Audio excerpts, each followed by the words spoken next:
Bonjour les amis, merci de votre présence pour cette nouvelle pensée du jour. J'ai une question à te poser. Alors peut-être que tu te trouves dans le métro, dans le RER, dans le train, dans ta voiture ou ailleurs à pied et tu peux être à la maison, mais j'aimerais savoir si tu t'es regardé ce matin dans un miroir.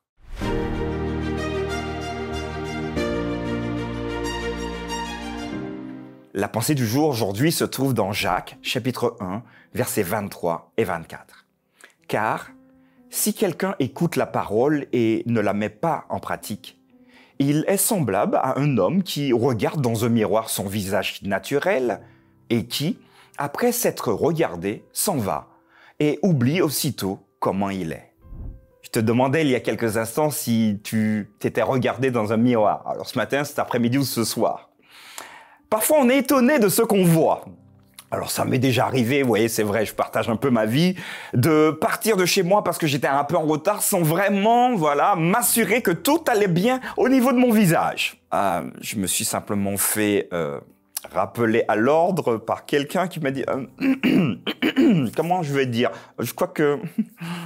Et là, je comprends tout de suite parce que je me suis pas regardé avant de partir.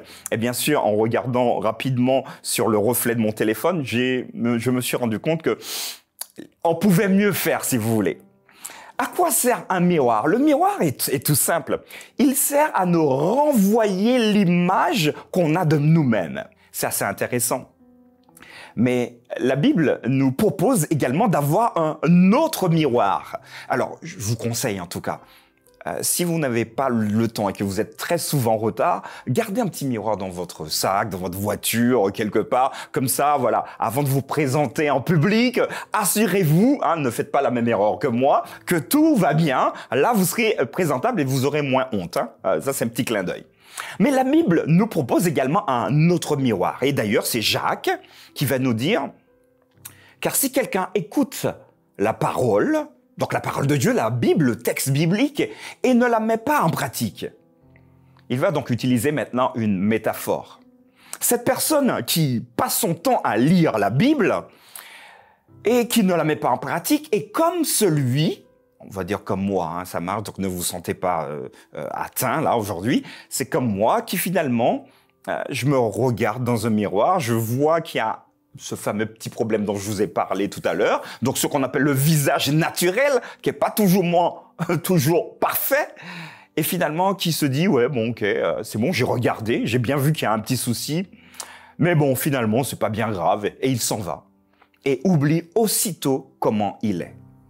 À quoi servirait donc ce miroir? Vous l'avez compris, à rien. Puisque la personne elle-même ne prend pas de décision pour rectifier ce que lui renvoie le miroir.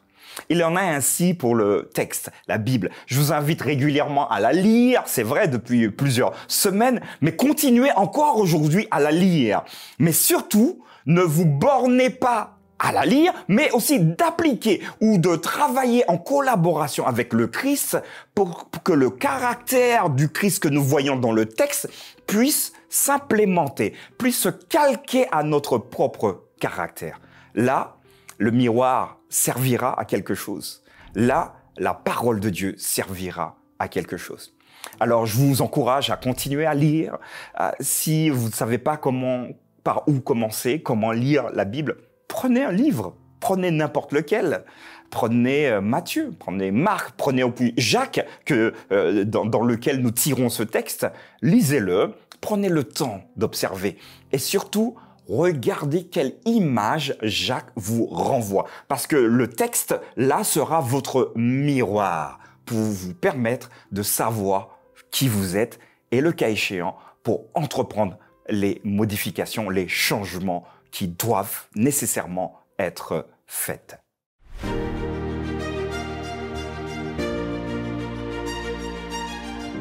Voilà, je vous ai partagé donc cette pensée du jour, un miroir. Oui, la Bible est un miroir. Alors, est-ce que tu veux te regarder dans ton miroir physique? Oui, fais-le tous les matins, mais je te propose également de te regarder dans le miroir spirituel qui est la Bible en y consacrant quelques minutes par jour. Alors attention, les pensées du jour, c'est magnifique, c'est excellent, vous partagez. Chapeau, merci pour tout ce que vous faites, mais passez également du temps personnel à lire 2, 3 versets pour regarder ce que le texte vous renvoie. Partagez cette pensée du jour avec vos amis. J'aurai le plaisir de vous retrouver demain pour une nouvelle pensée du jour.